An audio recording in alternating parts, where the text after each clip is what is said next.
Hai, Assalamualaikum dan selamat petang. Bertemu kita untuk siri yang kedua. Okey, pada petang ini saya akan berkongsi sedikit tentang personality diri, alright, ataupun uh, topeng identiti diri. Macam kita tahu, persona. Persona tu adalah dimaksudkan dengan topeng. Tetapi bila kita combinekan dalam satu perkataan personality ni, maksudnya kita nak tahu apa ciri-ciri ataupun sifat-sifat yang ada pada seseorang individu. Ya, maksudnya personality diri saya berbeza dengan personality orang lain. Sebab perkara ni kita boleh tengok ada individu yang pasif dan ada individu yang aktif. Okey, bila disentuh tentang personality, kita dapat tengok sama ada dalam organisasi ataupun kita tengok di dalam kelas ataupun kita boleh tengok juga dengan rakan-rakan yang ada persekitaran dengan kita. Maknanya jenis-jenis personality ni dia ada 3. Yang pertama kita boleh tengok personality extrovert. Personality extrovert ni adalah berkaitan dengan tingkah laku kita ataupun personality kita ataupun perangai kita dengan persekitaran. Yang kedua adalah personality introvert. Introvert ni fokus kepada diri kita, dalaman kita, yang kadang-kadang rakan sekerja kita ataupun orang-orang yang berdekat dengan kita, dia tahu, oh, kalau si Asma ni perangai dia macam ni, ataupun kalau si Aisyah atau Anis perangai dia macam ni. Okey. Yang ketiga adalah jenis personality ambivert. Ambivert ini adalah kombinasi di antara extrovert dan juga introvert. Kita tengok personality ataupun karakter mana yang dominan, yang boleh menampakkan ataupun membezakan diri kita dengan orang lain. Contoh kan, dalam organisasi kita boleh nampak, kalau di dalam mesyuarat ataupun perbincangan, kita akan nampak apa karakter setiap individu. Ada yang ceria, ada yang sedih kan. Sebab bila kita sebut personality ini, ia merangkumi 3 perkara.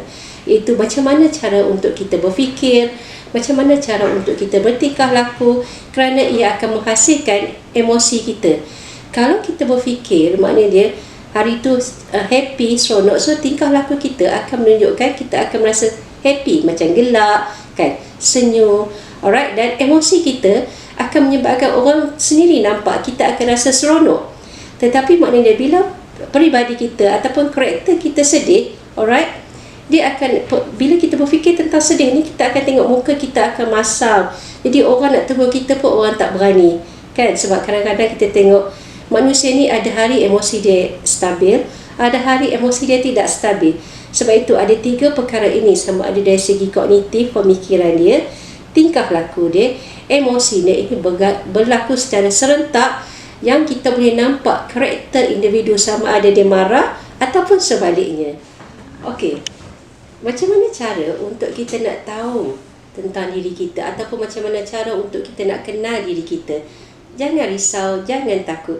Datanglah ke pusat kaunseling di Jabatan Awal Pelajar, sebab kita banyak soal sidik yang boleh kita tahu perangai diri kita yang sebenar ataupun personality diri kita. Contoh, kalau di pusat kaunseling kita ada soal sidik IPW, ujian personality warna, yang diambil daripada Prof. Dr. Siddiq daripada Universiti Putra Malaysia.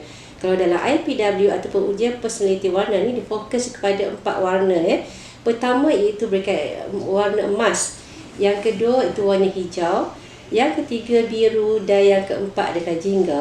Bila disebut tentang kalau individu yang menjawab IPW ini yang skor dia emas, antara ciri-ciri orang yang skor warna emas ni adalah orang yang suka hidup ikut peraturan ya.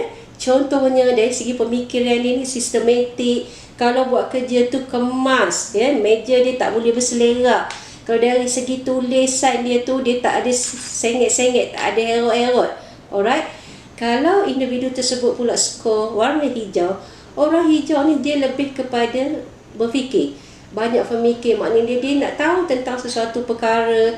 Kemudian orang yang suka tentang falsafah, dan orang, kalau kita tengok dia ni orang yang suka kepada teori-teori, dan kita nampak juga dia ni orang yang sangat tenang ya.